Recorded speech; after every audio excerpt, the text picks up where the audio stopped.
to see how this develops. 100%, man. Ladies and gentlemen, we are now going to be doing the lineup. This is where it gets really interesting. We've got over 110 people live. Smash the like button. Let's have a quick look at where the likes are. Yeah, it's a bit of an inception. We are seeing ourselves in YouTube. We've got 50 likes. We've got the 50. Let's get that 100 likes for the session. That is the target, ladies and gentlemen. We've got more than 100 people live, so let's pump those likes up while we get into this lineup. Ishan, let's get stuck in. We're going to have some big conversation right here. I think Kepa was fairly decent against Southampton. A lot of people were saying he made a mistake. I tend to think, look, it kind of like it went through his leg. I don't know what else he could have really done, but for me, Mendy comes back. There's no doubt about this. There's no conversation here. I mean, I'm pretty sure Mendy comes back for you. Yeah, Ishan? 100%, man. Mendy, bring back Mendy. I mean, Kepa has done good. I mean, this man has been exceptionally doing well for us, especially in the penalties, and he's serving us for good now, and he is showing that impact. But bring back Mendy. I mean, Kepa will get his chance eventually, as we know that the AFCON is coming up. But it's a Premier League game, and Mendy also has this momentum going right. So and you know what? It's good to have a couple of solid keepers. Like I'm quite confident with Kepa now. Honestly, I'm very confident. And he's showing a lot of coming out of the box, collecting, and then being more decisive in set pieces. I'm liking it, so I'm very happy with that. Okay, let's go with the back three. Malang Sarr. Oh my God. I mean, thank you for the Brentford game, Malang Sarr, but oh my God, you had a shocker against Southampton. Let's be honest. You had a shocker.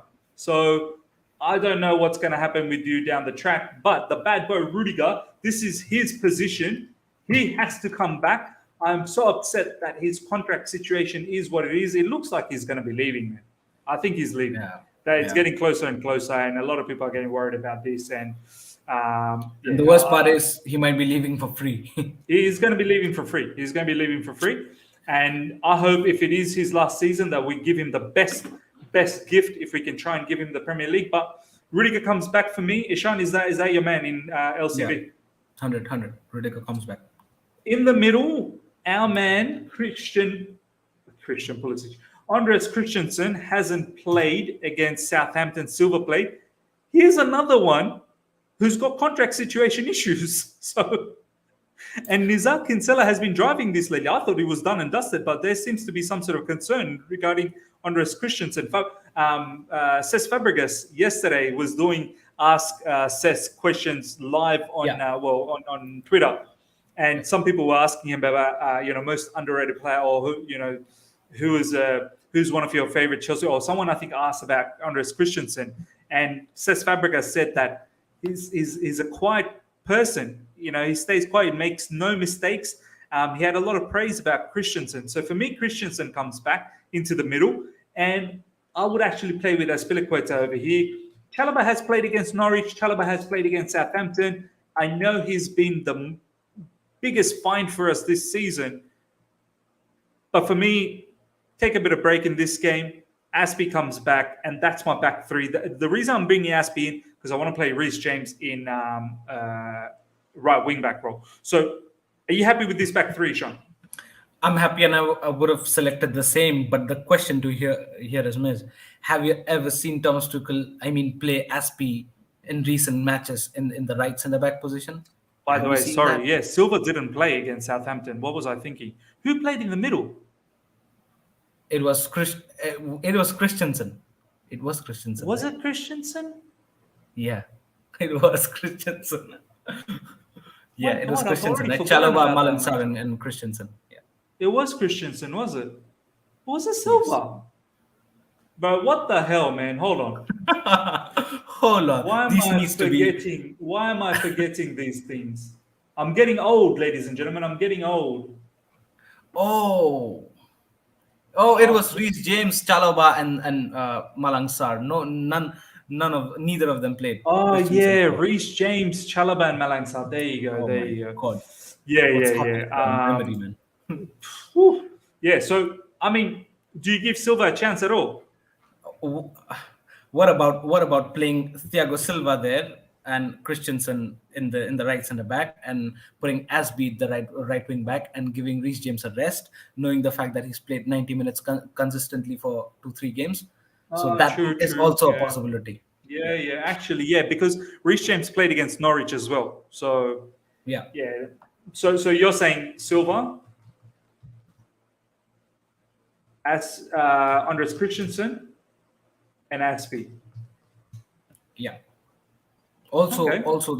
just like I said, I mean, I've not seen Thomas Tuchel play Aspi at the right centre back position for quite few games now. So if it has to be, this is the way. So yeah, this is I what I would do. predict. But I do want to see Reece James in right wing back, Ishan. You know why, yeah, right? yeah, Like I yeah, want 100. him to. He scored a really good goal against Norwich. Yeah, I know he was playing as a RCB against Southampton. Um, can you drop him this game? I feel like he needs to continue. I like yeah, him a lot more. He gets into these sort of areas and he gets into goal scoring situation. I yeah. mean, no disrespect to Aspie, he's a very good player, but I feel like Aspie can do similar things from this role anyway. Do you know what I mean? No, 100%, man. I 100% agree. Even me, I would have done the same thing that you just did by putting Aspie in the right centre back position if he needed to play, and then put a Reece James at the right wing back position, just like you said. But the thing here is, I'm not sure if this would happen, and Aspie did not play much. I mean, did not play the past game definitely, and also did not play much in that right centre back position for the past few games. I don't know the reason why, but this is the reality, and we should not be surprised if this is the lineup, or maybe Aspie gets another rest, and you have a Reece James in the right wing back position with these Yeah, three centre backs. because Aspie hasn't played Norwich and Aspie hasn't played Southampton, correct? Yeah, yeah, 100. So maybe Malmo is probably an easier game to just ease into it. What do you think? Yeah, I mean, but the thing here again is, would you rest Reece James against Malmo? Would you be comfortable with that? If yes, then fine. But if no, then I mean, I again, there's a question honestly, mark there. I would like Reece James, man. I would like Yeah, Reece James I against mean, yeah, Newcastle, and maybe Aspie comes in the Malmo game. I can see the live chat is probably asking for the same thing as well. Rest Aspie, he can play against Malmo. Andrew's saying quicker CBs versus Saint Maximin. That's a very good point, man. Christensen he is quicker than Aspilicueta. There's no doubt about that. What's your final thoughts on this sort of setup? Rudy Silva, AC, Reece James against Newcastle. We are possibly thinking they're going to do the counter attack on us. So the dilemma here is, Miss, if you want to play Aspie, you have to, set Reece James aside and then play with this, or would you do something like that? That you would want to rest Silva, play Christensen in the middle, stick And then Aspie at the Aspie. right centre back, and then play Reece James as well. So that's the whole situation. But if you want to do something like that, that's fine. Okay, let's just play this. So you're saying AC, Aspie, Reece James, or maybe Chalobah, or Chalobah completely give him rest. No, I think so. Chalobah gets a rest, man. I mean, definitely Aspie, Christensen, Thiago Silva, all these guys got rest, and Chalobah was being playing. He's played the whole 90 minutes against Southampton as well. So definitely, I think so. Christensen, for me, Christensen, Thiago Silva both gets the game time. But again, there's a question of Aspie. So that's why, like I said, even Reece James played the whole 90 minutes against Southampton, and I don't think so. Thomas Tuchel would want to risk it again. So maybe we have the fresh legs Aspie, who's been well rested against Southampton. Aspie coming up with the right wing back position, and again both Thiago Silva and Christensen. So that's my take, but that's not what I want. I definitely want Reece James at the wing back position. But yeah, this is what I'm commenting. Do you know what I'm thinking, Ishan? Yeah, I'm thinking Silva. His know-how, his intelligence is so good. I need him in these type of games where you need to negate players like Callum Wilson and Saint Maximin.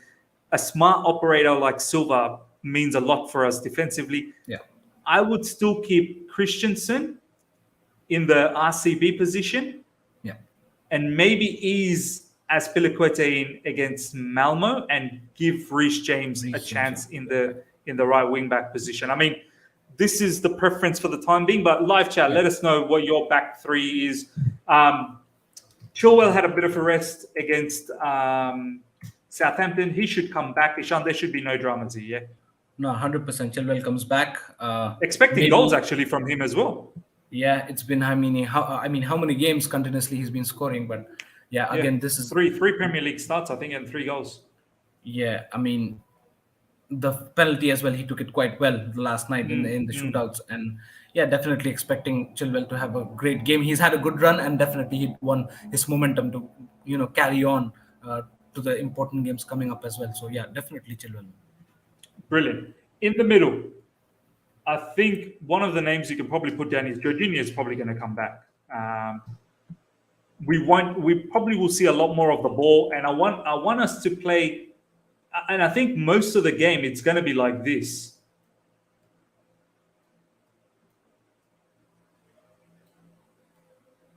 You know, Rudiger is going to probably be here. Yeah. Rudiger's he's going to be a second striker. He's going to be a second striker. Most of the games, I think it's going to be like this. And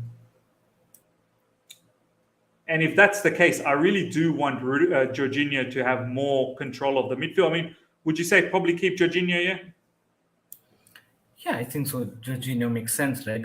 Even after Kovacic got injured, maybe we've just got three legend players there to play with the likes of Jorginho, Kante, and Loftus-Cheek, or maybe Saul. But I don't think so. He'd be playing Saul here, and definitely not starting Saul. Jorginho definitely makes sense. And the important question is the next double pivot player. Who would you say? That is the big question, Ishan. I'll let you start first. Who is your next guy? Be very careful. Live chat's going to grill you soon if you just select the wrong player. Nah, look, I mean, it's clear as day that you're not going to have Kovacic there. And you definitely wouldn't start Saul there, right? And we've got 2 options left and 1 player. So we've got a Kante and a Loftus-Cheek. Now, Loftus-Cheek has got a nibble of an injury. From my perspective, I don't think so Thomas Tuchel would risk it. Although I know that if you'd want to fill in the shoes of Kovacic, you would want to play Loftus-Cheek there, and he would fit more. And if you'd want to give a rest to Kante, and maybe he would feature for the Champions League game for full time, that would make sense. But if Loftus-Cheek had a nibble of an injury, you don't want to risk him. Maybe we'll have to see Kante there, and maybe bring in a Loftus-Cheek later on. Do you want to see Kante here, bro? Because that's where Kante will most likely be in these areas. Yeah, that's the question. We're not going to be here. We are going to be playing here.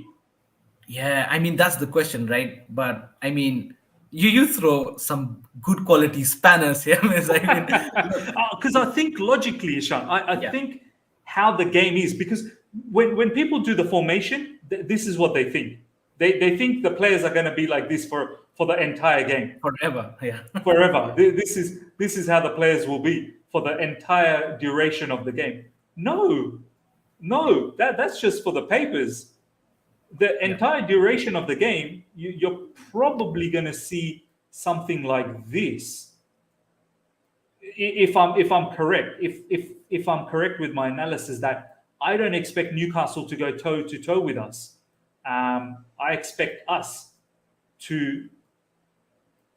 So that's my prediction. That's how it's going to be. And Kante will be operating here. Sometimes Kante could find himself here. Yeah. So and that's where my issue is.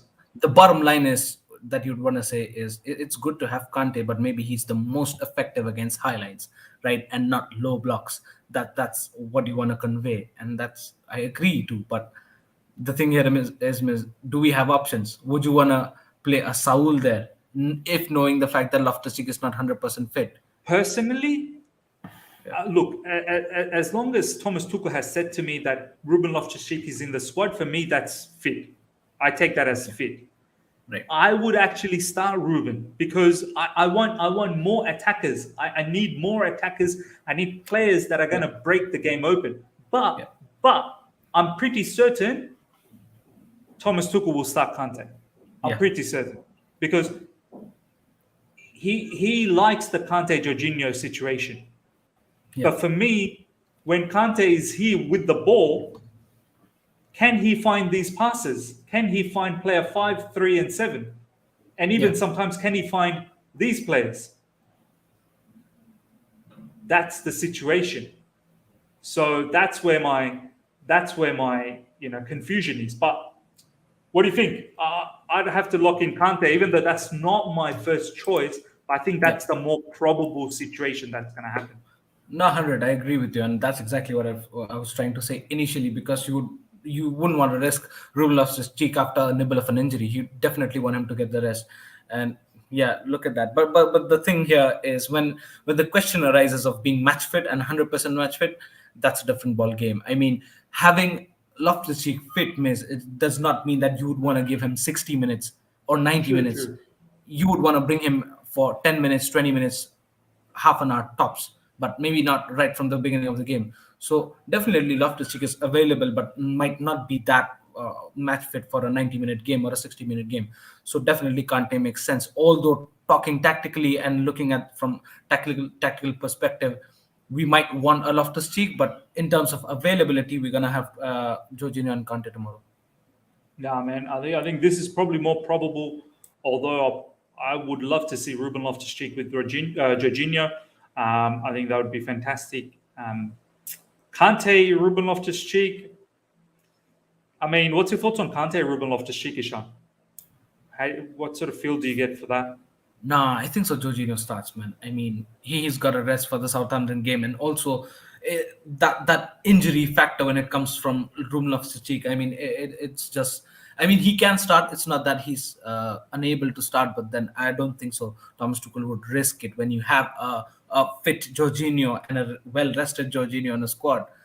I don't think so. Well, tactically speaking, it might be very, very pleasing to watch Kante and Ruben Loftus-Cheek together against a low block. But I mean, I don't think so in terms of availability and match fit. Jorginho definitely has to start, no two ways about it. But if there was a Kovacic, there would have been a different debate here. We would have, I mean, enjoyed it. But the thing here is availability. In terms of availability, I think so. We have Kante tomorrow. Nah, for sure. Ayub has asked a very, very well, put in a very nice, very interesting comment and a good question as well. Kante's quality high up the pitch. Remember the match against Real Madrid at home, Miz? He was key for both goals with his progressive carries and passes. Okay, very good point, Ayub. But was Real Madrid sitting deep? Exactly. Was Real Madrid with 5 at the back, 3 up front, 3 in the middle, and 2? Like, were they parking a bus? Were they parking a Boeing 707? No, they weren't. They were trying to go toe to toe with us. And Kante, in those situations, he broke the game from these areas and he became the free man. And when he broke the game from these areas, he was the extra man, and it was 3-on-3, and it was easier for Kante to then find the passes. Asking Kante to find a pass when there's 5 defenders and then 3 in front of them, possibly that could be the setup. I don't think Kante is a Kevin De Bruyne style of player for that scenario. That's my concern, Ayub. So that's the situation. Well said, man. Miss, well said. Thank you. Thank you so much. Thank you. Let's talk about the inside forwards. I'm going to go with, I need to keep giving him the chance, man. He's been playing good. Let's keep giving him the chance. I don't know. We've got too many other options anyway. Pulisic is still out.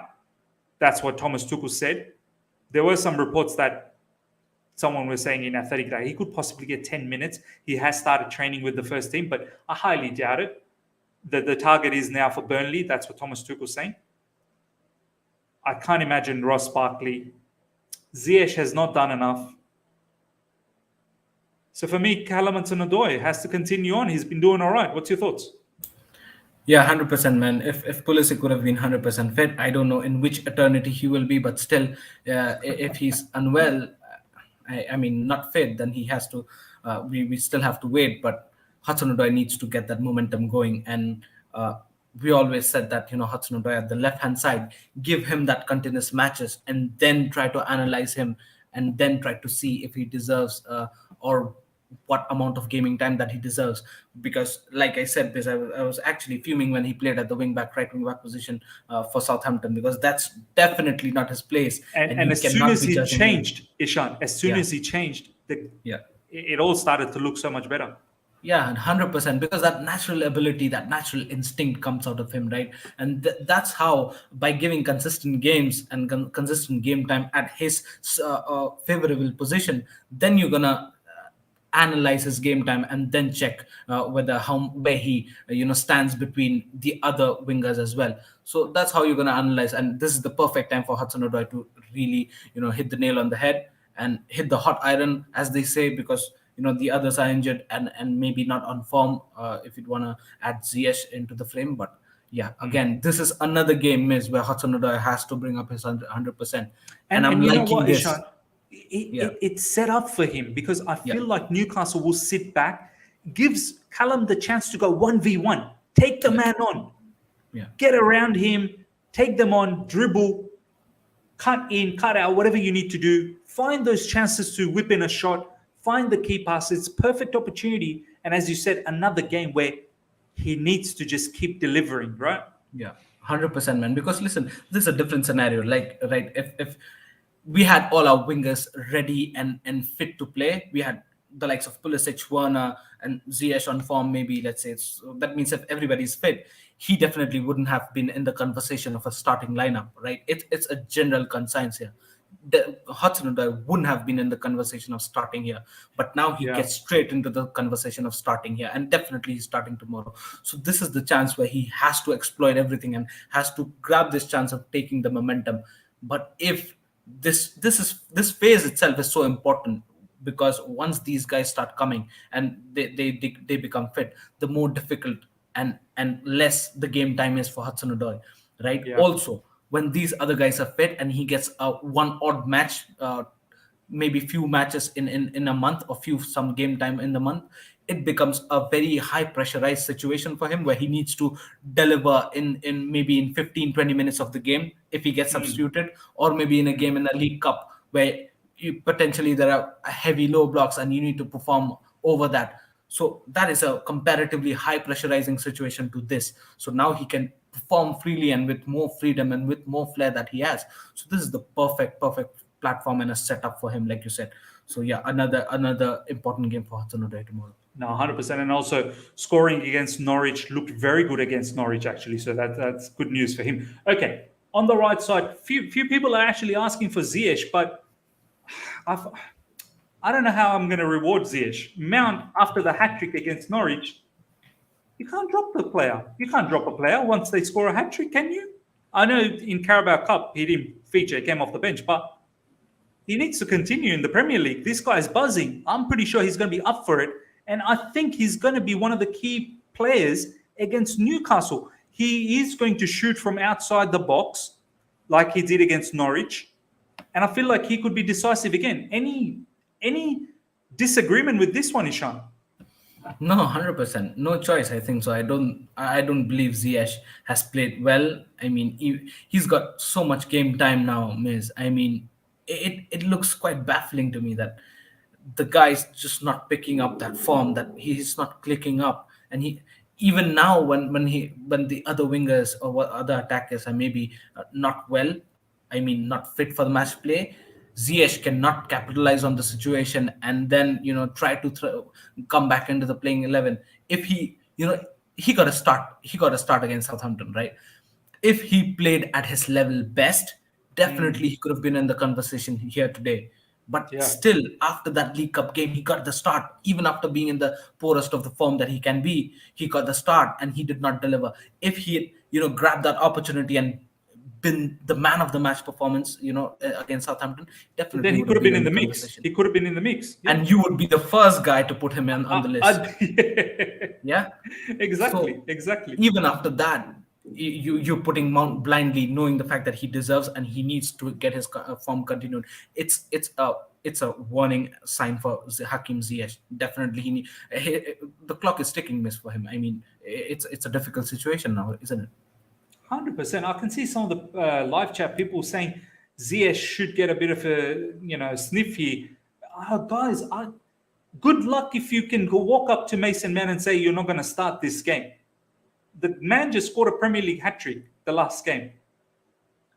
I don't care if it's Norwich. It's still a Premier League team. Do you know what I mean? I love Hakim Ziyech. You know me. I love him. But this is a game maybe he comes off the bench. I can't expect him to start. I mean, I'd be very, very surprised if he starts. I'll be happy. I'll be very surprised if he starts. A few people are saying that he came off the bench against Norwich, looked pretty good. Actually, he did. He came off the bench and he was spraying shots. I remember Ishan and I, we were talking about it in the watch-along. He was looking all right. But that game against Southampton, it was a game made for Hakim Ziyech to completely take control, and he didn't.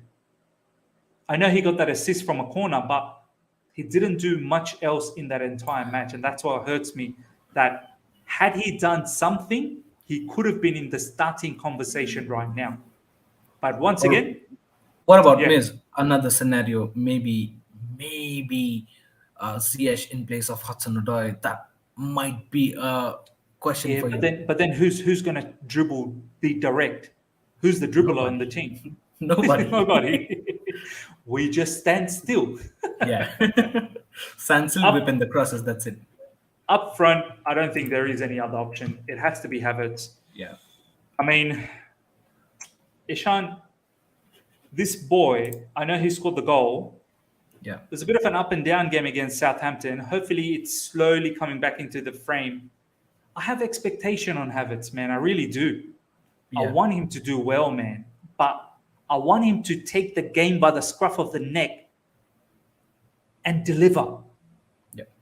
Big performances. Big performances. Do you know what I mean? Yeah. These are the games. Newcastle. Make a difference, Havertz. Make a difference. Press well. Counter press well. Be decisive with your decisions.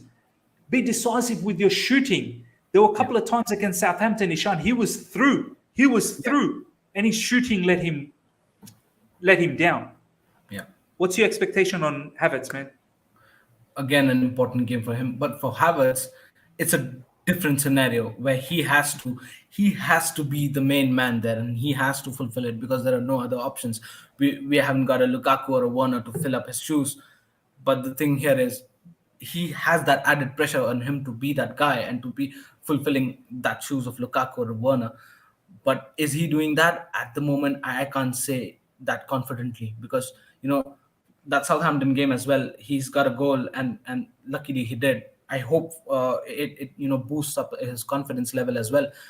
But I've seen some runs. I've seen some good quick dribbles and direct approach in the Southampton game. But in an overall 90-minute span, I don't think so. That was enough. I believe he needs to do that more often. And I think so it's coming slowly and steadily. But the thing here is he's got that added pressure and he needs to deliver. If he doesn't, then I'm not sure. I'm not sure that, listen, we have no options, right? Apart from Havertz, we got no options. And if he does not deliver, we got nobody to, substitute him. If he doesn't deliver in the upcoming matches, like deliver in the sense that really take control, as soon as Lukaku and Werner are fit, look, I mean, it's not that. Once you sit in that position, definitely a goal or an assist is expected from you. That's quite natural. But even if you don't score a goal or get an assist for your teammates, show that positive intent. Like you said, be very active in that counter pressing and those counter attacks. Be good in pressing as well. Chase the ball well. When you have the ball, take the responsibility. Be aware. Don't let that chance just go away. Don't get dispossessed time and time again. So these are the small things which overall collectively, shows your performance in a game. And now collectively, it's not showing that he's at the best of his form. So definitely, if these small things, even if he doesn't get a goal or assist, if these small things he keeps it perfect, it'll definitely give the other two guys, Hudson-Odoi and Mount, the opportunity to go up front. If he becomes a threat in movement up front, definitely these two guys are getting the space to go out there and become, actually get a goal or assist. So that's why Havertz performing, even not getting a goal, but then still performing and giving his 100% effort in the pitch is very important. 100% agreed. Well, there you go, ladies and gentlemen. That's our lineup. Mendy, Rudiger, Silva, Andres Christensen, Reece, James Chilwell, Jorginho Kante, Mason Mount, Callum Hudson-Odoi, Kai Havertz. Ishan, what's your score prediction?